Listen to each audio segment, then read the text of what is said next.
Welcome to the Smarter Science of Slim, the scientifically proven program where you eat more and exercise less to burn fat and boost health. Eat smarter, exercise smarter, live better. I am so ready for that. Hey everybody, Jonathan Bailor and Carrie Brown back with another SANE show, and we are going to cover one of my favorite topics, or bust one of my favorite or least favorite myths today, involving exercise, involving our fabulous females out there, and involving one of the most fabulous females out there, Carrie Brown. What's up, Carrie? Well, that was lovely. Thank you. Well, Carrie, stop playing with the zipper on your jacket, Sorry. first of all. Second of all, please thank me for being the gentleman that I am and giving you my jacket. This is like a Hollywood movie where Carrie's like, I'm cold. And I gave Carrie my jacket here in the studio so that she could be warm. Good. The real reason I need to ask for a jacket every time we're here is because he keeps the studio at a sub-zero temperature. And he's here in a shorts and a t-shirt, and I'm here in this polar fleece. It's hot, Carrie. It's hot. Well, anyway, speaking of hot things, the dear Carrie, we've been talking about the amazing SANE success she's been having, and I wanted to get into probably, let's call it the most significant and surprising transformation you've had, Carrie, and that's from going from nearly retching anytime we would bring up exercise, especially eccentric exercise at a gym, to being post my pictures of myself at the gym doing my eccentrics on Facebook, like Instagram style, like the kids do these days. So talk to us about your conversion here. Don't mock me, Bailor. It was just one picture, just one. Yes, yeah, but it was an epic one. So tell us about how, obviously, we know you weren't a fan of exercise. First of all, well, I think you said you went to the gym just because, yeah, well, what actually inspired you to listen to me for the first time? To finally listen to you after hearing you babbling for 2.5 years, yes, I finally took note. Took note. So when I took time off from work and decided that I needed to heal my body, and that wasn't from a fat loss point of view, but just I was having some health challenges. I decided that I needed to heal my body, get healthy. One of those things I decided to do was join a gym and do my eccentrics properly every week. Before, I had been doing them at home with various, weights and whatnot, but I found the leg, what do you call them? The leg, or at home or at the gym? The squats at home. At the eccentric assisted squats. Those I found impossible to get enough weight. I just couldn't. They never made me hurt. I didn't feel like I was getting any benefit out of them because I just couldn't get enough weight. So that was really the final thing that got me to go to the gym was the legs. And because I was a ballet dancer for a lot of years, and so I have quite inherently strong legs, and so I found it very difficult to get enough weight to vex them. And so I joined a gym, and I committed to going to the gym for 15 minutes every week. Which I love. Like, I love the fact, like, joining the gym, I get it, but then it's like, come on, 15 minutes once a week. Right. You got it. That's awesome. Minutes. That's awesome. So I started going to the gym, and I have been every Saturday since. And I do the 4 eccentric exercises with the machines, and it's just become something I do now. I can't actually imagine life without going to the gym on a Saturday. It's 15 minutes. It's what I do. It's just become part of who I am that I go do that. And it's 15 minutes, right? How hard can that be? But I've gone from, so when I first started, I was doing 80 pounds on the leg press, and 3 months later, I'm now doing 185 pounds on the leg press. And obviously, if you look at the difference in my dress size, obviously that helped switch on my fat burning hormones. And I'm doing all the other exercises as well, but because the muscles are so much smaller, I have increased the weights, but not nearly as dramatically as I've increased the weights on my legs. But interesting to note for me was, for all you ladies out there that are worried about getting bulky, I have gone from, as I said, 80 pounds on the leg press with one leg to 185 pounds on one leg on the leg press. And my legs are significantly smaller than they were when I started, which seems backwards, but it isn't. So yeah, my legs are significantly thinner than they were before I started. And yet I'm now pushing with one leg significantly more than my own body weight.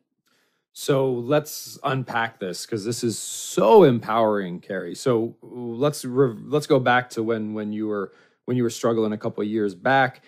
When you were doing the eccentrics at home, that got you to a point where then when you went to the gym, you were doing 80 pounds per leg. We can imagine that before you were doing the eccentrics at home, that you were probably even lower than that. Right. So let's say 50 pounds per leg, maybe.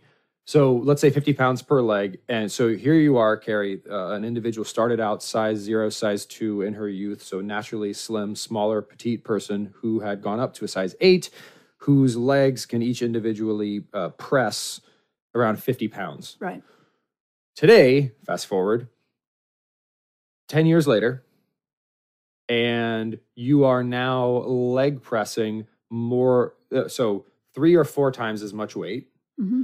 And you have legs that are proportionate to a size 2 body. Right. So this myth that especially the females in our culture have been fed, that don't weight train, it makes you bulky. I promise you that safe, sustainable, intense, eccentric exercise is the most effective thing you can do from an exercise perspective to not be bulky. Right. It will slim you down faster than anything else you can do, as evidenced by Carrie. Yeah. And my arms are also slimmer. Not as much. My arms, if I have an Achilles heel, it will be my arms. They're kind of still a little disappointing to me, but I know that will change. They already have more definition in them, but they're actually overall thinner because all my sleeves are looser than they were. So even my arms have shrunk, not grown. And I know this is hard to wrap one's head around, because you see these big bulky people, and big bulky people tend to weight train, and then we start to think that it's weight training that makes them big and bulky. This analogy might be a little bit of a stretch, but when you think that way, imagine then thinking this way. Imagine watching a professional basketball game and saying, wow, those people that play basketball are all so tall. I don't want to play basketball because I'm happy with my height. Right. Right? So playing basketball doesn't make you taller. It's just that tall people are generally really good at basketball. So you see an oversampling of tall people who play basketball. Okay? People who are naturally bulky. There are people who are just naturally more muscular. You might be one of them. And then there's people that are naturally slimmer. Naturally muscular people do really well when they lift weights. So chances are they're going to keep lifting weights. They do it more because they're good at it. Exactly. And they would be muscular and bulky without lifting weights. So if you're already muscular and bulky, and some of us are, right? For example, if you were, if in high school you did track and you just naturally were an endurance runner, you're not a bulky person. Whereas if you were a shot putter, chances are your body inherently is more prone to becoming bulky. So if you're already prone to becoming bulky, there is a chance that weight training will make you bulkier. But if you are not that way, it will absolutely not make you bulky. And even if you are that way, doing the eccentrics we talk about won't make you bulky. They will help you burn fat. And I can tell you what's bulky as heck: body fat. Body fat is bulky. So anything that we can do to help switch on our fat burning hormones, heal our brains and heal our guts so that we store less fat, we burn more fat, will do the opposite of bulking us up. It'll slim us down. And one last super science bite. If nothing else, know that you actually have a gene called GDF8, growth and differentiation factor 8. And this gene limits the amount of muscle you can have on your body. So there is an upper bound to how muscular you can become. You just can't, if you know any men who have weight trained for years. For example, I have weight trained intensely for 16 years. The last, let's say 11 years of that, you saw no change in my body because I reached the peak of what my body could naturally hold in terms of muscle. So genetically, there is an upper bound to how much muscle you can hold. Further, your hormones really control how much muscle you're also holding, and females understand that you have about the same level of testosterone, the primary muscle building hormone, in your body as a 9-year-old boy. 9-year-old boys cannot become giant muscular hulks. Why? It's not because of a lack of effort. They can try to lift weights all they want. They don't have enough testosterone to do it. This is also why women or men, when they take testosterone, aka steroids, can turn into these animals. Genetically, commonsensically, and hormonally, please don't fear weight training from the perspective that it will bulk you up. It will not. Ta-da! Thank you. I'm living proof of that. Because the more I do, the heavier the weight of the exercise is not the weight of me. The heavier the weight I use at the gym, resistance, the smaller I become. And it's an important note, Carrie, that you have increased your resistance so dramatically in such a short period of time. Now, certainly over the next 3 months, I wouldn't expect you to triple the resistance you're using because it's a diminishing marginal returns. But that's also an important point. Every time we do our eccentric exercises, we need to focus on using more, if we safely can. We've got to continuously add more resistance. Think about training your muscles a bit like training your mind. Once you've memorized your multiplication tables, memorizing them over and over and over again will not improve your brain. You have to move on from algebra to pre-calculus, and then from pre-calculus to calculus, and then to quantum physics or whatever comes after calculus. Same thing applies with your muscles. So if you're using 80 pounds per leg on leg press this week, and you use it again next week, unless something crazy is going on, that third week, you should be bumping it up. Right.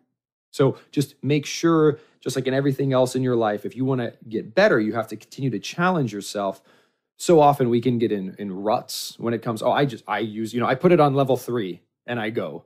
You should always be trying safety first, always, to increase that level up. But there is a point at which you will reach where you will not be able to go up beyond that. At some point you will top out, and that will be that. Yeah, and the good news is that's a really good problem to have. And I think a lot of people, for example, would be very surprised. Right now, that point is probably something you think you could never be able to do. For example, squatting your body weight comfortably for reps, even if you're 50, 60, 70, you can do that. Your body can do that fairly easily. Even if you're a female, my wife goes into the gym and she is able to squat her body weight comfortably for reps. Lots of people are. Carrie, I would imagine that you would actually probably be able to at this point as well. Yeah. So that's a great point to be at. The other great thing about this, Carrie, so you've mentioned this transition. You've had all of this fat loss, and you have not had any of the flappy skin problems that sometimes correspond with that. The other thing is that my entire body has shrunk. It hasn't, I'm not left with, the fat's gone, but the skin's all baggy and, I don't have any of that. Everything shrank. And it actually, this is just, it's a silly thing, but it's amazing to me, is that our body is so clever that one leg doesn't get thin and then the other leg gets thin. Both legs get as thin at the same time. And that goes for every body part. Your body just takes it off in sync with all the other body parts. And I have found that I have lost weight all over. I don't think there's just, the whole of me has just shrunk, which has been brilliant, because I'm now not left with parts of me that are still very fat and parts of me that aren't, or I'm not, top heavy or bottom heavy or anything. It's just, it's the weight has gone, the fat has gone uniformly from all areas of my body, and I'm not left with all that sagginess that you typically can experience when you have a lot of weight loss. That as also distinct from fat loss. Absolutely. So two things. One, you're not going to get, we've heard these stories of people literally having to have surgery. And to be clear, if you go from weighing 400 pounds to having a healthy body fat percentage, which would probably bring you down, maybe let's say to like a 160 or something like that, you're going to have some excess skin. I don't care how much eccentric training you're doing, but if you're not coming from that big of a place, maybe you're just a few sizes away from where you want to be. You can combat that. Further, though, you can avoid all of this nonsense, and it is nonsense, truly nonsense, around this target training or target fat loss. There is no way. This is a fact. This is a fact. So if someone tells you something else, run, or at least ask them why 5 times, and you'll see that they actually have no explanation. You cannot say, body, I want you to burn fat in my arms and only my arms, right? So this idea of individuals who go into the gym, individuals who are really struggling with hundreds of pounds of excess weight, and they're told to do crunches because they want to make their stomach smaller, right? Carrie, what you've done is by doing these 4 major exercises, which activates the most muscle fibers, most muscle groups, is you've caused a global metabolic change. Right. That global metabolic change will melt away fat in the way it is supposed to be melted away so that it's proportional and it looks right, because your body can't do anything else. And thank God, because wouldn't it be weird if, like you said, my left forearm is 6 inches around and my right forearm is 16 inches around? That's Right. a little odd. It's kind of magical, really. I got to thinking about how my entire body shrank on a global scale. It wasn't just haphazard or random or my arms disappeared and left my legs or, whatever. It just hasn't. It's just been magical. Yep. And that, if we want an analogy to help explain how that works and transitions from seemingly magic to being very, very clear science, if you take, for example, the hormone insulin, so diabetics who are then put on insulin therapy, they become fatter. They keep calories the same, keep quantity of calories the same, keep quality and quantity of calories the same. When you increase the level of the hormone insulin, it's a fat storage hormone, it will make you fatter. Similarly, globally, all over your body, everything becomes fatter. Not like just your left leg becomes fatter. Thank God. Then also think about testosterone. So when individuals take steroids, obviously not a good idea, but when you inject steroids, most people who inject steroids inject them into their butt or like in between their fingers, places where you really can't see the marks. So let's say in their butt. It's not just their butt that becomes muscular, right? So testosterone is a hormone which tells your brain, build muscle. So when you inject testosterone into your body, your brain says, build muscle. So it's going to build 5% muscle in your legs, 5% muscles in your arms. It's going to build muscle proportionally. The same thing happens, but in a healthy, natural way, when you do smart, sustainable, eccentric exercise. You're literally changing this hormonal composition. You're dropping insulin levels, for example. You're raising testosterone levels to a healthy point, and that causes your body globally to shed fat and build muscle, which is wonderful. Yeah, it's right. That has been my experience. Even my feet lost weight. Absolutely. Or no, I shouldn't say lost weight. My feet got smaller. Feet, and the other big one is people's faces. Like if target training or whatever the heck they call it nowadays was actually true, then isn't it unfortunate that there's no such thing as face exercise? Because when you lose fat in your face, that maybe more than anything changes the way you look. Right. I'm sure when we look at before and after pictures of people on the internet or in magazines, we tend to look below the neck. Right. But look above the neck. I mean, that's what you are, your face, to a lot of people, right? So, there's no such thing as cheek exercises, but somehow your body still figures out that it should burn fat off your cheeks. How's that work? Yeah. It's magic. It's magic. That's all I'm going to say. It's just magic. No, I love it, Carrie. And finally, Where do you actually, we haven't talked about this before the show, so this is putting Carrie on the spot. Well, frankly, we are always on the spot. We Typical. Never talk about anything before the show. Where do you see yourself in the future when it comes to exercise? Because I know you started doing yoga, so you got your eccentrics, your yoga. Are you feeling like your steady state now? Just where do you see yourself in the future? That's what I do. And I was doing back in January, I was doing the interval training on the bike as well. But then when I started melting, I stopped doing that because as a way to kind of slow things down a bit. And right now I don't feel the need to add that back in. Mm-hmm. So right now my routine is on Saturday I do 15 minutes of eccentrics, and on Tuesday I do an hour and a half of restorative yoga. And it gets back to a few episodes ago, Carrie, we talked about this ability, this sense of control, and this sense of mastery that you can get over life. This is a really trivial example, but think about just walking up the stairs, something we all do daily. And it sounds silly, but for a lot of people, it can be a very embarrassing occurrence because they're trying to have a conversation with another person. They're walking up a flight of stairs and they're like, so yeah, how was your, I mean, that's from experience being with people, that is a humiliating sensation. To not be able to carry on a conversation after walking up a flight of stairs is not a fun thing. But look, with weight training, here's what you've done, Carrie. You've taken your body, and because you've burnt off all this fat, your body probably has 40 fewer pounds of fat on it. So it's just carrying around 40 fewer pounds. In addition to that, your legs are basically 3 times stronger. Right. So you are now carrying less weight with muscles that are 3 times stronger up that flight of stairs. People often talk about, I need to go jog and run a marathon so that I'm not out of breath. The way to not get out of breath doing everyday activities is to have a body that is strong. Right. And when you have a body that's strong, you're not going to get out of breath because everything is easy and you have that sense of control. And we could all use a little bit more control in our lives. The other thing that reminded me, the other thing that has changed is that I used to have problems with my right knee. I used to have knee pain. And even though I've increased my weight on one leg from 80 pounds to 185 pounds, I now have no pain in my knee. And I haven't for probably 2 months. I'm glad you brought up knees, Carrie, because we'll close on what is a little bit ridiculous, and that's my knee. So I think you know this, but so listeners, you may know this.